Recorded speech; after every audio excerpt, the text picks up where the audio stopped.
trying to add a little bit more of a global or international perspective to some of the things I cover and talk about on this channel. And I think I heard this story maybe on Twitter, on Richard Medhurst's Twitter, or maybe his YouTube channel. I definitely recommend checking his channel out. It's pretty great. Covers stuff from a anti-imperialist lens. And I think that's really important. Also, a Syrian citizen, I believe, so he has a really interesting kind of perspective and just really kind of well versed in this stuff. So, anyways, so Iran, Syria Inc. major deal to boost military defense cooperation, which only just really seems like a smart strategy, strategic wise, because they're both being heavily targeted by the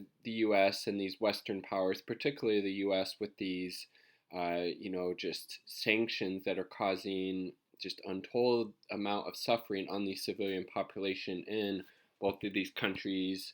Not to mention, the war in Syria, where the U.S. was basically propping up, these jihadists, these people who were beheading people and wanting to, basically turn Syria into some type of theocracy, when I believe it's actually a secular state. You can actually practice whatever religion you want there. The U.S., because they, want to push Assad out of power, or supporting these, Al Qaeda like and linked figures. Some pretty messed up alliances the U.S. was in support of, and maybe still is, to try to get that person, Bashar al-Assad, out of power. So here's the deal that Iran and Syria signed.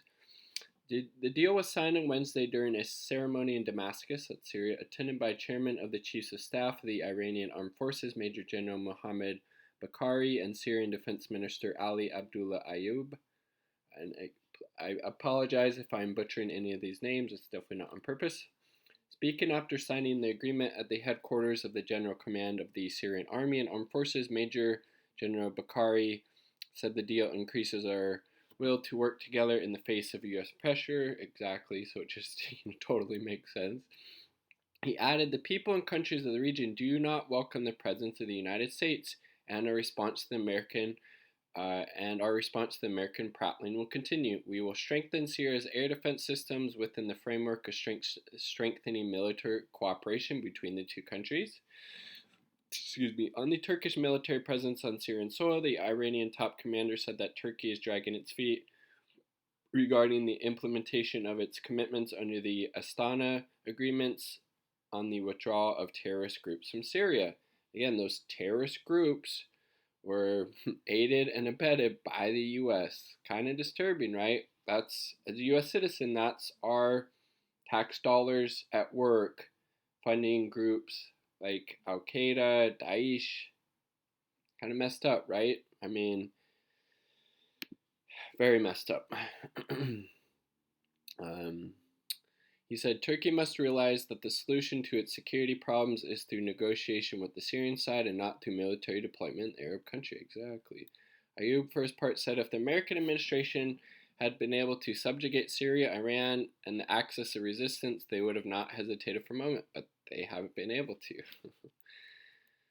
He described Israel as a partner of the U.S. in the war against Syria, adding that terrorist groups constitute a part of the Israeli aggression. He also lambasted the so-called Caesar sanctions imposed by the U.S. against his country, saying Syria will counter the bans barring the provision of foodstuff and medicine to its people. I mean, just how freaking, again, economic sanctions are a form of warfare. They are crimes against humanity. The United States government is the biggest purveyor of death and destruction in the world. Sanctions in Venezuela have killed tens of thousands of people. The sanctions in Syria and Iran have probably killed tens of thousands, if not more.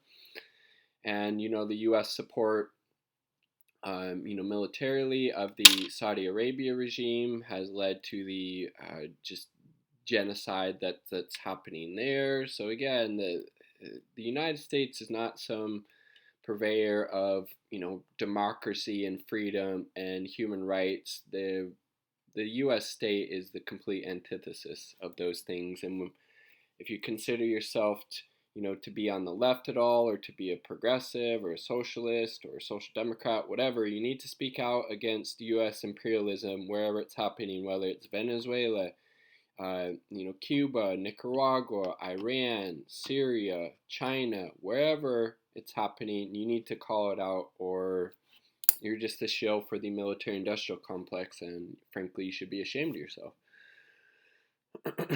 um, He stressed that Syria has maintained its government structure since 2011 and will undoubtedly emerge victorious out of the war.